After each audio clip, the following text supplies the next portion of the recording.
કાશ્મીરમાં બે મોટા ઓપરેશનમાં 6 આતંકવાદી ઠાર, ભારતીય સેનાનું સત્તાવાર નિવેદન। પહલગામ આતંકવાદી હુમલા બાદથી જે સેના દ્વારા એક બાદ એક આતંકવાદીઓ વિરુદ્ધ ઓપરેશન ચલાવી કડક કાર્યવાહી કરવામાં આવી રહી છે, એવામાં આજે ભારતીય સેના, CRPF અને જમ્મુ કાશ્મીર પોલીસ દ્વારા સંયુક્ત પત્રકાર પરિષદ કરવામાં આવી હતી, જેમાં જાણકારી આપવામાં આવી છે કે જમ્મુ કાશ્મીરમાં છેલ્લા 48 કલાકમાં બે મોટા ઓપરેશન હેઠળ 6 આતંકવાદીઓને ઠાર કરવામાં આવ્યા છે। સેનાએ જણાવ્યું છે કે કાશ્મીરના ત્રાલ અને શોપિયામાં 2 ઓપરેશન ચલાવવામાં આવ્યા। એક ઓપરેશન ગ્રામીણ વિસ્તારમાં હતું, જ્યારે બીજું પહાડી વિસ્તારમાં કુલ 6 આતંકવાદીઓનું એન્કાઉન્ટર કરવામાં આવ્યું છે। સેનાએ જણાવ્યું છે કે આ જ રીતે કાશ્મીરમાંથી આતંકવાદીઓનું સફાયો કરવામાં આવશે। સુરક્ષા દળો વચ્ચે સામંજસ્ય ખૂબ સારું રહ્યું, જેના કારણે ઓપરેશન સફળ રહ્યું। લોકોનો પણ સારો સહયોગ મળ્યો, તેથી તેમનો પણ આભાર। નોંધનીય છે કે સેનાએ અગાઉ પાકિસ્તાન તથા POK સ્થિત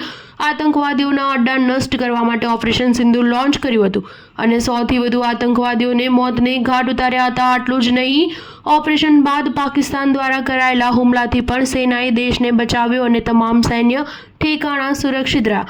સ્ટાર ન્યૂઝ 7 હંમેશા સચ્ચાઈની સાથે।